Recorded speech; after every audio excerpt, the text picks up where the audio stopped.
नमस्कार, जय जोहार। चलिए देखते हैं झारखंड की 25 फटाफट बड़ी खबरों को।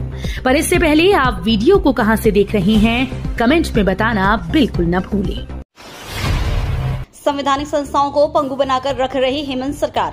भाजपा प्रदेश अध्यक्ष बाबूलाल मरांडी ने हेमंत सोरेन सरकार पर संवैधानिक संस्थाओं को पंगु बनाने का आरोप लगाया है।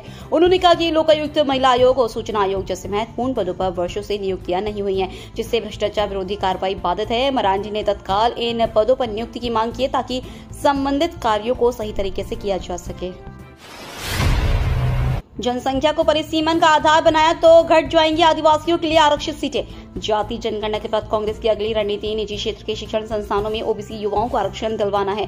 अब कांग्रेस इस लड़ाई को जनता तक कैसे ले जाएगी, यह जानने के लिए दिल्ली में देश के सभी राज्यों और केंद्र शासित प्रदेशों के प्रदेश मीडिया प्रभारियों और प्रदेश मीडिया विभाग के अध्यक्षों की कार्यशाला आयोजित की गई। कल आयोजित इस कार्यशाला में जाति जनगणना के कारण देश के आदिवासी समाज पर पड़ने वाले प्रभाव, चुनौतियों और समाधान पर भी चर्चा की गई, जिसमें राज्य की कृषि एवं पशुपालन मंत्री शिल्पी नेहा तिर्की ने भी भाग लिया।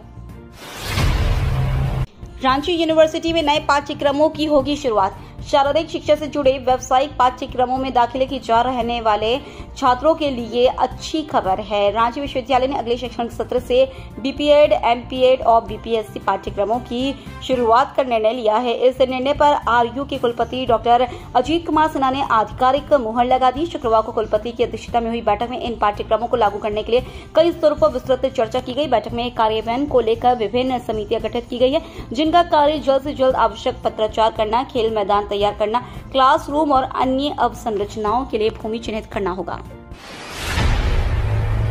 खूंटी के तोरपा में बनेगा कस्तूरबा गांधी आवासीय विद्यालय। शिक्षा मंत्री रामदास सोरेन शुक्रवार को खूंटी के तोरपा में कस्तूरबा गांधी आवासीय विद्यालय का शिलान्यास किया।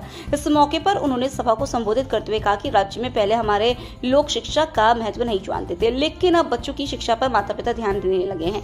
राज्य की मिट्टी में जन्म लेने वाले बच्चे आईएएस और आईपीएस बने, इसके लिए सरकार काम कर रही है। उन्होंने कहा कि राज्य के 80 सरकारी स्कूलों को सीबीएसई की तर्ज पर सीए स्कूल ऑफ एक्सीलेंस का दर्जा दिया गया है और इनमें पढ़ाई शुरू हो चुकी है। राज्य में सभी 262 बालिका आवासीय विद्यालयों में आधारभूत संरचना उपलब्ध कराई जा रही है। सरकार पंचायत इस सीएम स्कूल ऑफ एक्सीलेंस के तहत स्कूलों को जोड़ेगी। प्रधान जिला एवं सत्र न्यायाधीश ने किया धनबाद जेल का निरीक्षण। राष्ट्रीय विधिक सेवा प्राधिकार और झारखंड विधिक सेवा प्राधिकार के निर्देश पर धनबाद जेल का जिला एवं सत्र न्यायाधीश सह जिला विधिक सेवा प्राधिकार के चेयरमैन वीरेंद्र कुमार तिवारी ने शुक्रवार को निरीक्षण किया। इस दौरान मुख्य न्यायिक दंडाधिकारी आरती माला और अवर न्यायाधीश सह सचिव जिला विधिक सेवा प्राधिकार मयंक तुषार टोपनो मौजूद रहे। निरीक्षण के दौरान जेल में कुल 652 बंदी मिले, जिनमें 68 दोषसिद्ध और 584 विचाराधीन बंदी है। जेल में 27 महिला बंदी भी हैं। न्यायाधीश ने जेल के प्रत्येक बैरक में पहुंचकर बंदियों से उनके स्वास्थ्य, इलाज, पेयजल, नाश्ता, भोजन व मुकदमे में पैरवी के लिए अधिवक्ता होने या न होने की जानकारी ली। शिल्पी नेहा तिर्की ने परिसीमन को लेकर दिया बड़ा बयान। झारखंड की कृषि मंत्री शिल्पी नेहा तिर्की ने कहा कि जनसंख्या के आधार पर परिसीमन से आदिवासी समाज की आरक्षित सीटें कम होंगी। कांग्रेस जातीय जनगणना के जरिए सामाजिक न्याय का संदेश देना चाहती है, जबकि भाजपा इसे उलझा रही है। उन्होंने कहा कि आदिवासी समुदाय को उप वर्गों में विभाजित न किया जाए और सरना धर्मावलंबियों के लिए अलग कॉलम हो। मुंबई कोलकाता की दूरी 400 किलोमीटर हो जाएगी कम। बरवाडीह में सांसद कालीचरण सिंह ने चिरमिरी और चतरा रेल लाइन परियोजनाओं को जल्द पूरा करने की बात कही। उन्होंने कहा कि चिरमिरी रेल लाइन से पलामू प्रमंडल के लोगों को सुविधा होगी और मुंबई कोलकाता की दूरी 400 किलोमीटर कम हो जाएगी। रेल बजट 2023 में इस परियोजना को मंजूरी मिली थी। 1942 में शुरू हुई इस परियोजना में अभी भी 182 किलोमीटर का काम बाकी है। श्रावणी मेला को लेकर सीएम हेमंत सोरेन ने की हाई लेवल बैठक। मुख्यमंत्री हेमंत सोरेन ने बाबा वैद्यनाथ धाम में 11 जुलाई से लगने वाले विश्व प्रसिद्ध राजकीय श्रावणी मेला को लेकर बाबा वैद्यनाथ धाम बासुकीनाथ तीर्थ क्षेत्र विकास प्राधिकरण एवं वरीय अधिकारियों के साथ उच्च स्तरीय समीक्षा बैठक की। राजधानी रांची के एटीआई सभागार में आयोजित इस उच्च स्तरीय बैठक में इस वर्ष 11 जुलाई से लगने वाले श्रावणी मेला की तैयारियों की जानकारी दी गई।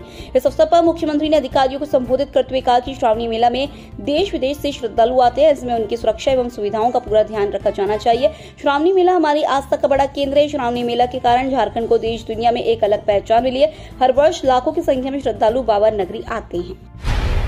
रांची में 3 नए वेंडर मार्केट होंगे विकसित, नगर निगम ने आरंभ की योजनागत प्रक्रिया। राजधानी रांची में सड़कों और सार्वजनिक स्थलों पर अनियमित रूप से दुकान लगाने वाले फुटपाथी दुकानदारों को सुव्यवस्थित करने की दिशा में रांची नगर निगम ने महत्वपूर्ण पहल की है। रांची निगम द्वारा शहर में 3 नवीन वेंडर मार्केट के निर्माण की योजना बनाई गई है, जिसके लिए विस्तृत परियोजना प्रतिवेदन तैयार किया जा रहा है। नव प्रस्तावित वेंडर मार्केट का निर्माण चुटिया थाना क्षेत्र, लोयला मैदान और दिव्यानंद परिसर के पास किया जाएगा। इन स्थलों पर फुटपाथी दुकानदारों को योजनाबद्ध रूप से स्थापित किया जाएगा, जिससे न केवल व्यावसायिक गतिविधियां सुव्यवस्थित होंगी बल्कि यातायात अवरोध की समस्या से भी मुक्ति मिलेगी। सब स्टैंडर्ड दवा सप्लाई करने वाली कंपनी को 1 महीने का अल्टीमेटम। जिले में सब स्टैंडर्ड कैल्शियम की दवा सप्लाई करने वाली कंपनी को 1 महीने का अल्टीमेटम दिया गया है। 1 महीने के अंदर कंपनी को दवा वापस लेनी होगी और उसकी जगह स्टैंडर्ड दवा की सप्लाई करनी होगी। पलामू में स्वास्थ्य विभाग ने टेंडर के माध्यम से 2 करोड़ 15 लाख की दवा खरीदी थी। Palamu civil surgeon doctor Anil Kumar Singh ने ड्रग इंस्पेक्टर से दवा की जांच के लिए कहा था। दवा के सैंपल जांच के लिए सेंट्रल लैब कोलकाता भेजे गए थे। सेंट्रल लैब कोलकाता ने बताया था कि सप्लाई होने वाली कैल्शियम की गोलियां सब स्टैंडर्ड थी। पलामू सदर अस्पताल के civil surgeon doctor Anil Kumar Singh ने पूरे मामले को लेकर प्रेस कॉन्फ्रेंस किया। सिविल सर्जन ने बताया कि जांच में कैल्शियम की गोलियां सब स्टैंडर्ड मिली थी। वहीं सेंट्रल लैब से जांच रिपोर्ट में 12 प्रकार की दवा स्टैंडर्ड वाली मिली है, जो सर्दी बुखार से जुड़ी है। हाथी का दांत बनकर रह गया नियोजन केंद्र। झारखंड में युवाओं के सपनों से खेल रही सरकारी योजना। झारखंड सरकार की एक महत्वाकांक्षी योजना, जिसका उद्देश्य उच्च शिक्षा प्राप्त विद्यार्थियों को रोजगार के बेहतर अवसर और उचित मार्गदर्शन देना था, आज खुद गुमनामी और निष्क्रियता के अंधेरे में खो चुकी है। श्रम नियोजन प्रशिक्षण और कौशल विकास विभाग द्वारा प्रदेश के लगभग सभी विश्वविद्यालयों में स्थापित किए गए विश्वविद्यालय नियोजन सूचना एवं मार्गदर्शन केंद्र धीरे धीरे एक शो पीस बनकर रह गए हैं, जैसे कोई सजावटी तामझाम जो केवल कागजों में जीवित हो लेकिन धूल फाक रहा हो। इस योजना की शुरुआत बड़े वादों और आशाओं के साथ हुई थी। सरकार का उद्देश्य स्पष्ट था, विद्यार्थियों को रोजगार के लिए दर-दर भटकने से बचाना और उन्हें समय रहते सही दिशा में आगे बढ़ाना। नीति आयोग की बैठक में शामिल होने दिल्ली रवाना हुए सीएम हेमंत सोरेन।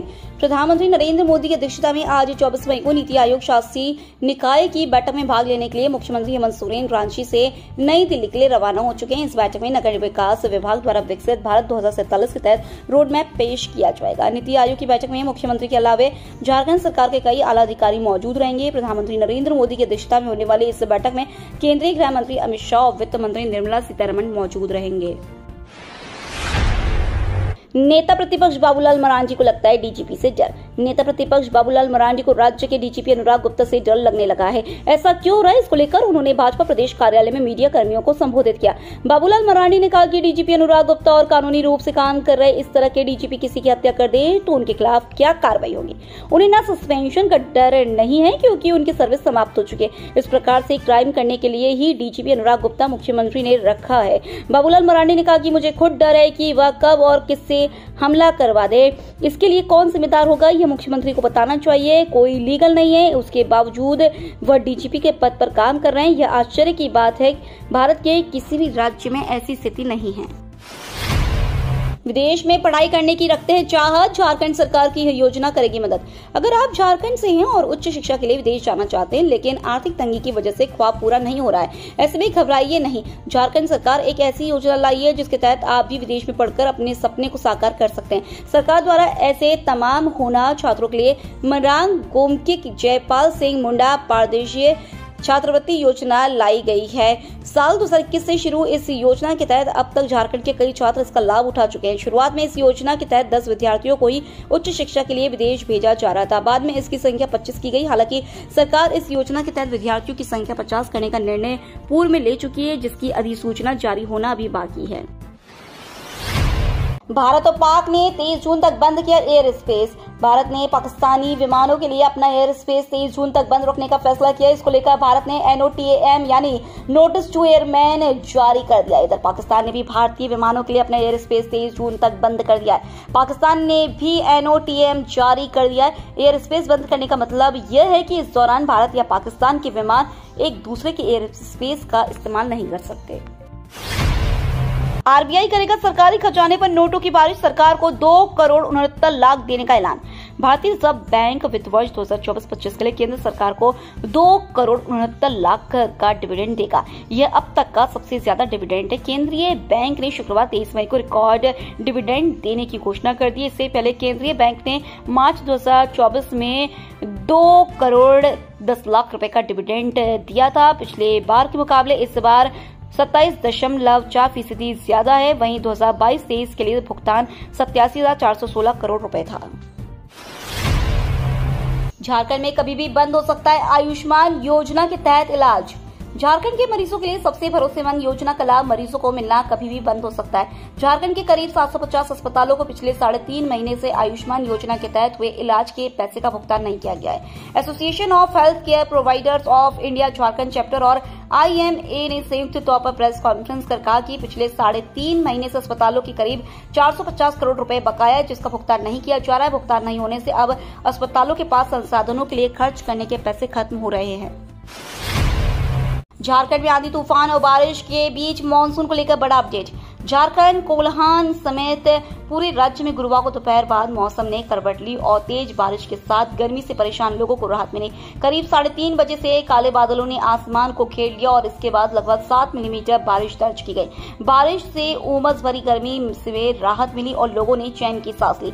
मौसम विभाग के अनुसार राज्य में 28 मई तक इसी तरह मौसम बना रहेगा। साइक्लोनिक सर्कुलेशन के कारण यह बदलाव हुआ है, जिसका असर पूरे झारखंड में देखा जा रहा है। भारतीय मौसम विभाग के अनुसार मानसून इस बार तय समय से पहले 25 मई को केरल पहुंच सकता है। झारखंड में 5 से 7 जून के बीच मानसून के प्रवेश की संभावना है।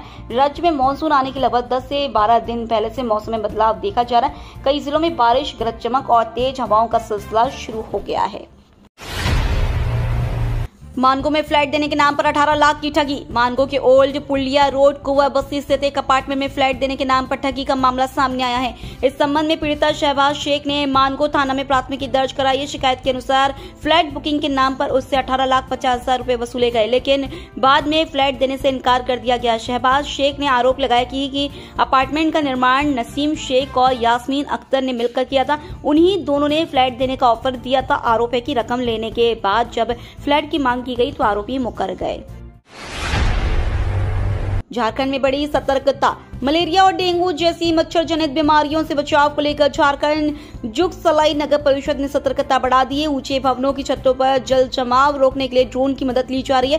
पानी जमा होने से मच्छरों की प्रजनन की आशंका को देखते हुए यह कदम उठाया गया है। नगर निकाय क्षेत्र में मलेरिया और डेंगू से बचाव के लिए फॉगिंग और एंटी लार्वा दवा के छिड़काव पर विशेष जोर दिया गया है। मलेरिया विभाग के कर्मचारी शहरी और ग्रामीण क्षेत्रों में जागरूकता अभियान चला रहे हैं। मानसून से पहले जिला प्रशासन, स्वास्थ्य विभाग और नगर निकाय मिलकर सतर्कता बरत रहे हैं ताकि संक्रमण की स्थिति न उत्पन्न हो। पहलगाम से पहले भी देश में होने वाला था आतंकी हमला। रांची का अखलाक भी था शामिल। ऑपरेशन सिंदूर के बाद अब देश के गद्दारों का पता लगाया जा रहा है। पहलगाम से पहले भी पाकिस्तानी खुफिया एजेंसी ISI ने भारत में आतंकी हमले की साजिश रची थी। इस साजिश वाले नेटवर्क में रांची के रहमत कॉलोनी डोरंडा का अखलाक आजम भी था। एजेंसियों के हत्थे चढ़े ISI स्लीपर सेल नेटवर्क के 2 आरोपियों की जांच में यह खुलासा हुआ है। दरअसल केंद्रीय एजेंसियों ने इस साल जनवरी से मार्च तक ऑपरेशन चलाकर ISI के स्लीपर सेल नेटवर्क को ध्वस्त किया था। इस दौरान एक नेपाली मूल के एजेंट अंसारुल मियां अंसारी समेत 2 को दबोचा गया था। अंसारुल को दिल्ली के एक होटल से उस वक्त दबोचा गया था जब वह पाकिस्तान भागने की फिराक में था। JCERT रातू में 5 दिनी ग्रीष्मकालीन कला प्रशिक्षण शिविर का आयोजन। स्कूली शिक्षा साक्षरता विभाग, झारखंड सरकार, झारखंड शिक्षा परियोजना परिषद के तत्वाधान में JCERT रातू रांची में शुक्रवार से 5 दिनी ग्रीष्मकालीन कला प्रशिक्षण शिविर का आयोजन किया जा रहा है। कार्यक्रम का उद्घाटन पद्मश्री मधु मंसूरी हंसमुख और विशिष्ट अतिथि प्रदीप कुमार चौबे, उप निदेशक JCERT विंध्याचल पांडे, उप निदेशक JCERT कामेश्वर सिंह, सलाहकार JCERT धीरसेन सोरेंग, राज्य कार्यक्रम पदाधिकारी ने संयुक्त रूप से दीप प्रज्वलित कर किया। कार्यक्रम में जिले के 120 बच्चे भाग ले रहे हैं। बच्चों में गायन के 70 बालक बालिका, नृत्य में 30 बालिका और वाद्य यंत्र में 20 बालिकाएं भाग ले रही हैं। इस दौरान मधु मंसूरी हंसमुख और उप निदेशक प्रदीप कुमार चौबे ने अपने विचारों को रखा।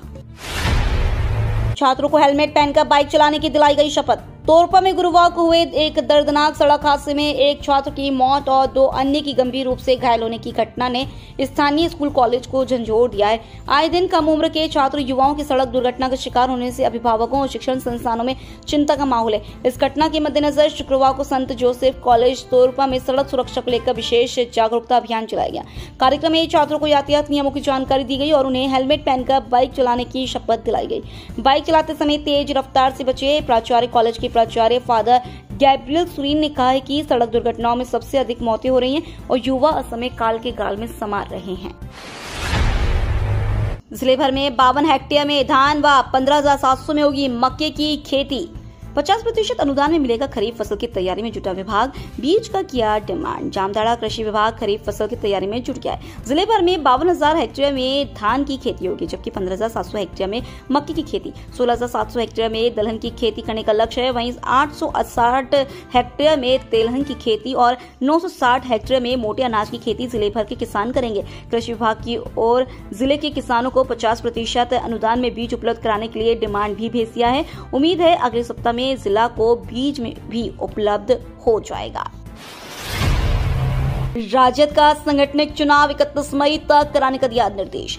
राष्ट्रीय जनता दल के सांगठनिक चुनाव सत्र 2025-28 कराने के लिए जिला स्तरीय बैठक शुक्रवार को परिसदन में जिलाध्यक्ष प्रमोद कुमार पंडित की अध्यक्षता में हुई। बैठक में पंचायत स्तर से लेकर प्रखंड कमेटी तक के सांगठनिक चुनाव पर विस्तृत चर्चा हुई। सहायक निर्वाचन पदाधिकारी प्रमोद यादव ने जिला निर्वाचन पदाधिकारी राजकुमार गुप्ता की सहमति से प्रखंड निर्वाचन पदाधिकारी की नियुक्ति की। सभी प्रखंड निर्वाचन पदाधिकारी को 31 मई तक पंचायत इकाई व प्रखंड इकाई का चुनाव कराने का निर्देश दिया। साथ ही उन्होंने कहा कि संगठन की मजबूती के लिए पंचायत से लेकर प्रखंड स्तर तक की इकाइयों का लोकतांत्रिक तरीके से गठन अत्यंत आवश्यक है। तो ये थी झारखंड की 25 बड़ी खबरें। रोजाना ऐसे ही सबसे पहले अपडेट पाने के लिए चैनल को सब्सक्राइब और वीडियो को शेयर जरूर करें। धन्यवाद।